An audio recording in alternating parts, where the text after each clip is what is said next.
Hello good evening everyone. आज हम करने वाले हैं फिफ्थ पार्ट, जिसमें प्रीवियस ईयर क्वेश्चन पेपर करवा रही हूं मैं आप लोगों को for your practice DGT natural science का। इससे पहले मैं 4 पार्ट्स ऑलरेडी करा चुकी हूं। अगर आप लोगों ने वो नहीं देखा है तो वहां जाकर आप चेक कर सकते हैं। ये 2014 के क्वेश्चंस हैं और इससे आगे आने वाले 2018 और 2021 के क्वेश्चंस भी मैं कराऊँगी। ओके, तो स्टार्ट करते हैं question number 1। Which one of the following statements does not explain the structure of water? कौन सा स्टेटमेंट है जो कि स्ट्रक्चर ऑफ वाटर को एक्सप्लेन नहीं करता है? तो इसके लिए आप लोगों को स्ट्रक्चर ऑफ वाटर अच्छी तरीके से पता होना चाहिए, उसकी डिटेल्स। फर्स्ट पार्ट देख लेते हैं, फर्स्ट ऑप्शन देख लेते हैं। The oxygen nucleus attracts electrons more strongly than does the hydrogen nucleus. बिल्कुल ठीक है। देखिए थोड़ा सा मैं आपको बताती हूँ यहाँ पे ऑक्सीजन वाटर का स्ट्रक्चर कैसा होता है। यहाँ पे ऑक्सीजन, यहाँ पे हाइड्रोजन और यहाँ पे हाइड्रोजन। इसका बेंट स्ट्रक्चर होता है, इसको बोलते हैं बेंट।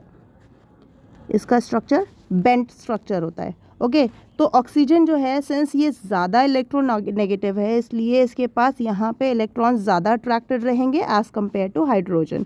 तो सही बात है। नेक्स्ट देख लेते हैं। The sharing of electrons between oxygen and hydrogen is unequal. Electrons की जो शेयरिंग है वो अनईक्वल है। बिल्कुल सही है, क्योंकि ऑक्सीजन ज़्यादा इलेक्ट्रोनेगेटिव है एज़ कम्पेयर टू हाइड्रोजन, इसलिए इलेक्ट्रॉन्स के ऑक्सीजन के पास ज़्यादा इलेक्ट्रॉन्स होंगे। नेक्स्ट ऑप्शन है इट इज़ लीनियर मॉलिक्यूल। अभी मैंने आपको बताया कि वाटर का जो मॉलिक्यूल होता है वो लीनियर नहीं होता है, बेंट होता है। ठीक है, तो इसलिए ये वाला इनकरेक्ट ऑप्शन है। फोर्थ ऑप्शन देख लेते हैं। द HOH यानी हाइड्रोजन और ऑक्सीजन के बीच में जो एंगल बनता है, ये वाला एंगल, दिस एंगल, तो ये एंगल कितने का है? 104.5 डिग्री का होता है। ये भी आप याद रख सकते हैं। ये सारी चीज़ें आपको एग्ज़ाम में हेल्प करेंगी। यहीं से कहीं ना कहीं किसी न किसी ऑप्शन से उठाकर एग्ज़ाम में क्वेश्चन दिया जा सकता है। ओके, तो 104 डिग्री होता है हाइड्रोजन और ऑक्सीजन के बीच में एंगल। तो यहाँ पे जो हमें बताना था, डज नॉट बताना था। कौन सा एक्सप्लेन नहीं कर रहा है? तो कौन सा वाला एक्सप्लेन नहीं कर रहा है? थर्ड ऑप्शन, क्योंकि लीनियर मॉलिक्यूल नहीं होता है। नेक्स्ट क्वेश्चन देख लेते हैं। Which one among the entire group fits to give example of carbohydrates? अब हमें ये पता होना चाहिए कि कार्बोहाइड्रेट्स कौन कौन से होते हैं। ठीक है, तो कार्बोहाइड्रेट्स में फॉस्फोग्लिसरल्डिहाइड, यस ये कार्बोहाइड्रेट है। इराइथ्रोज, ये फोर मॉलिक्यूल्स होते हैं मोनोसैक्राइड्स के। मोनोसैक्राइड्स जब 4 यूनिट्स मिलते हैं मोनोसैक्राइड्स, तो इराइथ्रोज बनता है। ओके, नेक्स्ट है सुक्रोज। सुक्रोज कैसे बनता है? सुक्रोज क्या है? ये डाइसैक्राइड है। ये किससे बनता है? ग्लूकोज एंड फ्रक्टोज से बनता है। लैक्टोज देख लेते हैं। लैक्टोज बनता है गैलेक्टोज एंड ग्लूकोज से। तो इसका मतलब ये सारे ही क्या हैं? ये सारे ही कार्बोहाइड्रेट के एग्जाम्पल्स हैं। तो second option is the correct option. Next question देखते हैं, क्वेश्चन नंबर 3। क्वेश्चन नंबर 3 है which one of the following stages is identified when chromatids, यहाँ पे क्रोमेटिक्स लिखा हुआ है, ये क्रोमेटिड्स है। Chromatids are separated and attached to the spindle. मतलब कौन सा फेज़ ऐसा है जिसमें क्रोमेटिड्स सेपरेट होते हैं और वो अटैच्ड होते हैं स्पिंडल से? तो यहाँ पे ये फेजेस आप लोगों ने पढ़ रखे होंगे। ये माइटोटिक फेज़ है। माइटोसिस में 2 फेजेस होते हैं, माइटोसिस 1 एंड माइटोसिस 2। तो माइटोसिस के ये फेजेस हैं। माइटोसिस यानी सेल डिविजन जब हो रहा होता है, तो इसमें prophase, metaphase, anaphase and telophase. तो सेपरेशन कहाँ पे होता है? अब सबसे पहले हर एक स्टेज को थोड़ा थोड़ा सा समझ लेते हैं ब्रीफली। प्रोफेज में क्या होता है? प्रोफेज में जो सिस्टर क्रोमेटिड्स होते हैं वो सेंट्रोमेयर से अटैच्ड होते हैं, यानी डबलिंग हुई हुई होती है। डबलिंग का मतलब है इस तरीके से क्रोमोसोम्स जो हैं सिस्टर क्रोमेटिड्स, ये सेंट्रोमेयर से अटैच्ड होते हैं। बट प्रोफेज में बाकी सारे कैरेक्टरिस्टिक्स, बाकी सारे जो ऑर्गेनल्स होते हैं, सेल ऑर्गेनल्स यानी गोल्गी अपैरेटस, एंडोप्लाज्मिक रेटिकुलम, ये स्पेसिफाइड नहीं होते हैं, यानी इनको हम देख नहीं सकते हैं। ओके, क्लियर नहीं होते हैं। नेक्स्ट आता है मेटाफेज। मेटाफेज में क्या होता है? जितने भी सिस्टर क्रोमेटिड्स हैं वो इक्वेटोरियल प्लेट पे आ जाते हैं। इस तरीके से एक प्लेट पे आ जाते हैं, अटैच्ड होते हैं इक्वेटोरियल प्लेट पे, काइनेटोकोर से अटैच्ड होते हैं। तो ये हो गया मेटाफेज। एनाफेज में क्या होता है? यही वाले जो सिस्टर क्रोमेटिड्स हैं ये सेपरेट हो जाते हैं।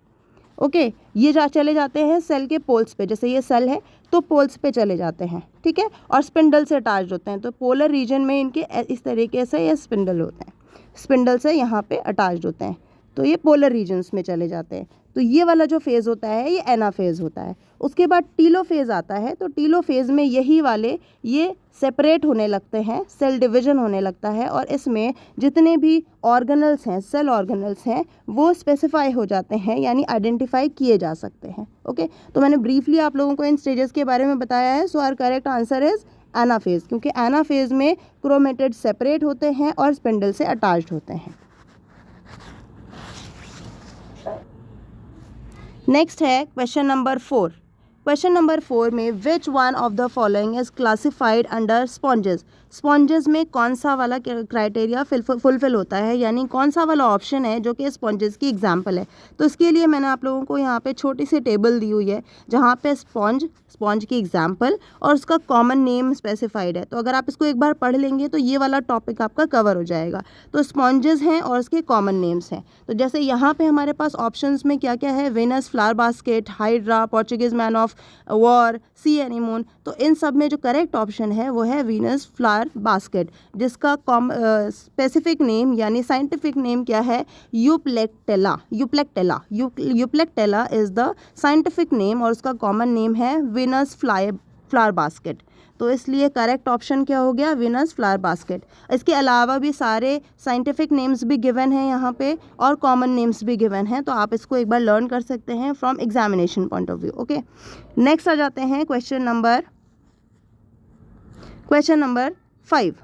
इन one of the cytological slides, cytology क्या होती है, सेल की स्टडी। ओके, तो साइटोलॉजिकल स्लाइड्स में यानी हम जिस स्लाइड में सेल को स्टडी कर रहे हैं, the homologous chromosomes are seen in synapsis, a protein containing synaptonemal complex is formed to facilitate crossing over. यानी साइनेप्टोनमल कॉम्प्लेक्स कहाँ पे बन रहा है और क्रॉसिंग ओवर कहाँ पे हो रही है, हमें ये बताना है। साइनेप्सिस बेसिकली कौन से वाले फेज़ में होता है ये बताना है। तो यहाँ पे हमारे पास ऑप्शंस हैं। देखिए फेजेस कौन कौन से होते हैं, अभी मैंने बताया एम फेज़ है। ओके, तो माइटोसिस फेज़, माइटोसिस में क्या होता है, माइटोसिस 1 एंड माइटोसिस 2 होता है। माइटोसिस 1 में प्रोफेज़ 1 है, प्रोफेज़ 1। और प्रोफेज़ 1 के ये सारे स्टेजेस हैं, leptotene, zygotene, pachytene, diplotene and 5th stage भी होती है जिसको बोलते हैं डाइकाइनेसिस। ओके, तो ये 5 स्टेजेस आपको ऐसे ही कैसे याद होनी चाहिए, इंपॉर्टेंट है, यहाँ से भी क्वेश्चंस बन सकते हैं। ठीक है, तो यहाँ पे हमें क्या पूछा है कि साइनेप्टोनिमल कॉम्प्लेक्स कहाँ पे बनता है, क्रॉसिंग ओवर कहाँ पे होती है। तो जो साइनेप्सिस होता है, साइनेप्टोनिमल कॉम्प्लेक्स बनता है, वो बनता है जाइगोटीन में। जाइगोटीन स्टेज में साइनेप्टोनमल कॉम्प्लेक्स भी बनता है, क्रॉसिंग ओवर भी होती है। So our correct answer is zygotene. Next question देख लेते हैं। A transducer is a device which converts. Transducer का काम क्या होता है, एक डिवाइस है और ये क्या करता है, ये किसी भी एक फॉर्म ऑफ एनर्जी को, किसी भी एक फॉर्म ऑफ सिग्नल को दूसरे में कन्वर्ट कर देता है। तो हमारा करेक्ट आंसर क्या हो गया, option number 4, any one form of signal into another one, किसी दूसरे में कन्वर्ट कर देता है। सिग्नल की जगह एनर्जी भी अगर वो बोलेंगे तो आपका करेक्ट आंसर यही होगा। नेक्स्ट देख लेते हैं question number 7। Which one of the following best explains the role of G1 phase during the cell cycle. G1 phase में क्या होता है, अब मैं थोड़ा सा आपको यहाँ पे छोटा सा बनाकर बताती हूँ, यहाँ पे बनाकर बताती हूँ मैं कौन कौन से फेजेस होते हैं। ये सेल साइकिल है, तो एक होता है G0 फेज। G0 फेज में सेल इनएक्टिव होता है। उसके बाद आ जाता है G1 फेज़, जहाँ पे सेल एक्टिव हो जाता है, ग्रो करना स्टार्ट करता है, नॉर्मल मेटाबॉलिज्म स्टार्ट होता है G1 फेज़ में। This one is G1 phase. उसके बाद आता है S फेज़। S फेज़ में क्या होता है, DNA रेप्लिकेशन होता है, यानी डुप्लीकेशन होता है, DNA रेप्लिकेट करता है यहाँ पे। और उसके बाद फिर नेक्स्ट आ जाता है G2 फेज़। G2 फेज़ में क्या होता है, प्रोटीन का सिंथेसिस होता है और सेल रेडी होता है इस वाले M फेज़ के लिए। ये वाला कहलाता है M फेज़। M फेज़ में क्या होता है, सारे जो स्टेजेस अभी हमने पढ़ी थी, प्रोफेज़, एनाफेज़, मेटाफेज़, टीलोफेज़, ये सारे फेजेस यहाँ पे होते हैं। साइटोकाइनेसिस ये सब यहाँ पे होता है। तो G2 फेज़ में प्रोटीन सिंथेसिस होता है और सेल डिवीजन के लिए सेल रेडी हो रहा होता है, यानी नेक्स्ट स्टेज के लिए रेडी हो रहा होता है। ओके, तो ये मैंने आपको बता दिया ब्रीफली। तो इसमें ऑप्शंस देख लेते हैं। Cell grows and carries normal metabolism, तो यस G1 फेज में अभी हमने देखा, क्योंकि DNA replication and chromosome duplication किस में होता है, S फेज में होता है, तो इसलिए जो नॉर्मली ग्रो करता है और नॉर्मल मेटाबॉलिज्म होता है वो होता है G1 फेज में। So our correct answer is question number 8 देख लेते हैं। Which one among the following lipids is not found in the plasma membrane. अब देखिए ये पता होना चाहिए आप लोगों को कि प्लाज्मा मेम्ब्रेन में कौन कौन से कंपोनेंट्स होते हैं, यानी प्लाज्मा मेम्ब्रेन किस किस का बना होता है। तो प्लाज्मा मेम्ब्रेन बना होता है प्रोटीन्स एंड लिपिड्स का, ठीक है। तो फॉस्फोग्लिसराइड्स ऑब्वियसली उसमें प्रेजेंट होते हैं, जितने भी लिपिड्स हैं यानी स्फिंगोलिपिड्स, यस ये भी प्रेजेंट होता है, और कोलेस्ट्रॉल भी उसका एक पार्ट होता है, वन ऑफ द कंपोनेंट्स है ऑफ सेल मेम्ब्रेन। तो यानी जो इसका करेक्ट ऑप्शन होगा वो होगा फाइटेनिक एसिड। एसिड, ये वाला एसिड कहीं भी सेल मेम्ब्रेन में प्रेजेंट नहीं होता है, तो हमारा करेक्ट ऑप्शन हो गया ऑप्शन नंबर 3। नेक्स्ट देख लेते हैं question number 9। Select the correct statements among the following. अब इसमें से सारे स्टेटमेंट्स को हमें पढ़ना होगा और सब में अलग अलग कॉन्सेप्ट यूज़ हो रहा है, तो मैं आप लोगों को कहूँगी कि हर एक कॉन्सेप्ट को अच्छी तरीके से डिटेल में पढ़ लें, क्या ताकि इससे रिलेटेड कोई भी क्वेश्चन आए तो आप इजीली सॉल्व कर पाए। फर्स्ट देखें, ऑर्थो C6H4OH CHO एल्डिहाइड का है, OH अल्कोहल का है, C6H4 यानी मीथेन ग्रुप है। Molecules have intermolecular hydrogen bonding. जहाँ पे भी मीथेन का ग्रुप होगा यानी CH वाला ग्रुप होगा वहाँ पे हाइड्रोजन बॉन्डिंग नहीं होती है, ओके, क्योंकि ऑक्सीजन भी है तो इसलिए हाइड्रोजन बॉन्डिंग में यहाँ पे डिफिकल्टी होती है, तो ये इनकरेक्ट हो गया, हमें करेक्ट चूज करना है। सेकेंड देख लेते हैं, if an electron has magnetic quantum number M0, M कौन सा क्वांटम नंबर होता है, मैग्नेटिक। देखिए 4 टाइप्स ऑफ क्वांटम नंबर्स होते हैं, principal quantum number, azimuthal quantum number, magnetic quantum number, और लास्ट में आता है स्पिन क्वांटम नंबर। तो ये चारों क्वांटम नंबर्स पे मैं एक शॉर्ट वीडियो बना दूंगी, उसमें आप जाके डिटेल्स चेक कर सकते हैं और उसको पढ़ सकते हैं अच्छी तरीके से, क्योंकि ये थोड़ा सा वास्ट कंसेप्ट है।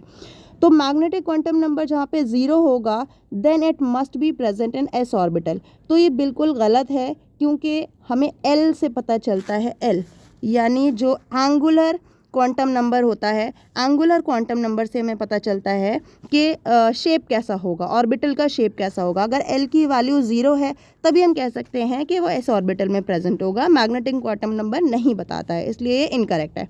नेक्स्ट देख लेते हैं, the number of oxygen atoms in 1 gram of oxygen and 1 gram of ozone are same. अब यहाँ पे नंबर ऑफ ऑक्सीजन एटम्स का जो कंसेप्ट है ये एवोगैड्रोज नंबर है, आप लोगों ने पढ़ा होगा एवोगैड्रोज नंबर क्या होता है, 6.022 into 10 raise to the power 23, this is the Avogadro number. और ये बताता है कि अगर वेट सेम है यानी 1 ग्राम ही ले रखा है अगर हमने दोनों का, तो दोनों में same number of oxygen atoms होंगे, तो इसलिए ये करेक्ट ऑप्शन है।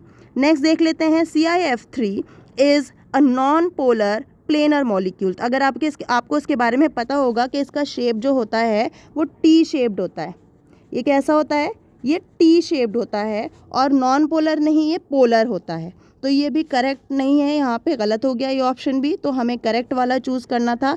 So the correct answer is option number 3। Option number 3 is the correct answer. और इसके बाकी के ऑप्शंस को भी मैंने जैसे एक्सप्लेन किया, इससे रिलेटेड भी आप चीज़ें याद रखेंगे तो आपको एग्जाम में हेल्प मिलेगी। नेक्स्ट देख लेते हैं, in which of the following ions और molecules all bonds are not equal. अब इसमें बॉन्ड्स का जो कंसेप्ट आता है वो आता है VSEPR थ्योरी, VSEPR थ्योरी। इस थ्योरी को भी मैं आपको अलग से वीडियो में एक्सप्लेन कर दूंगी, वहाँ जाके आप देख सकते हैं। तो VSEPR थ्योरी के अकॉर्डिंग SF4 ऐसा है जिसमें बॉन्ड्स इक्वल नहीं होते हैं, क्योंकि इसमें lone pairs and bond pairs दोनों होते हैं, और उसके रिपल्शन की वजह से जो बॉन्ड्स होते हैं वो इक्वल नहीं होते हैं। तो आई होप आप लोगों को ये समझ में आ गए होंगे, ये क्वेश्चंस कर लिए होंगे आप लोगों ने। आप खुद से भी ट्राई कर सकते हैं, पॉज कर सकते हैं और अपना आंसर खुद से चेक कर सकते हैं कि आपकी प्रिपरेशन कितनी है। और बाकी के सारे जो कॉन्सेप्ट्स हैं वो आप मेरी वीडियो में चेक कर सकते हैं। Thank you.